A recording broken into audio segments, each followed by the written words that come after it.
বিসমিল্লাহির রহমানির রহিম।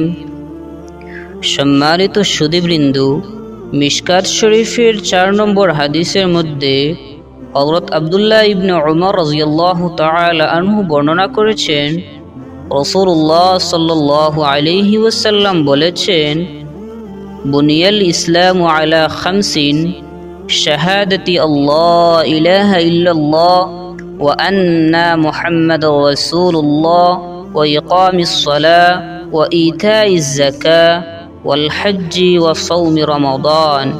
হাদিসের ব্যাখ্যায় লেখা হয়েছে, 5টি স্তম্ভের উপর ইসলামের ভিত্তি স্থাপিত। একথায় সাক্ষ্য দেওয়া যে আল্লাহ ব্যতীত কোনো উপাস্য নেই এবং মুহাম্মদ মুস্তাফা সাল্লাল্লাহু আলাইহি ওয়াসাল্লাম তার বান্দা ও রাসূল।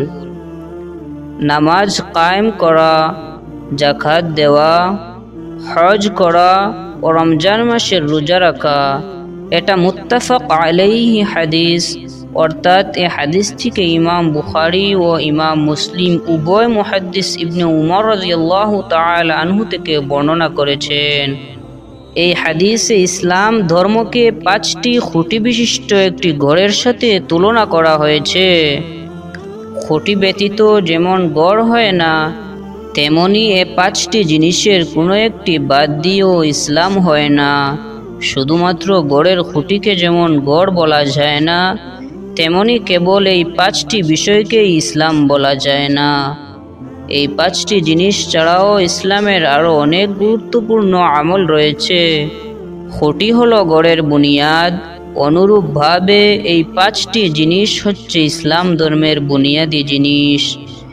ঈমান আনার পর মুমিন বান্দার প্রধান ও মৌলিক দায়িত্ব কি, এ হাদিসে সে কথাই বলা হয়েছে। আল্লাহ আমাদেরকে বিনা আবেদনে ঈমানের সম্পদ দান করেছেন, এটা তার মস্ত বড় দয়া।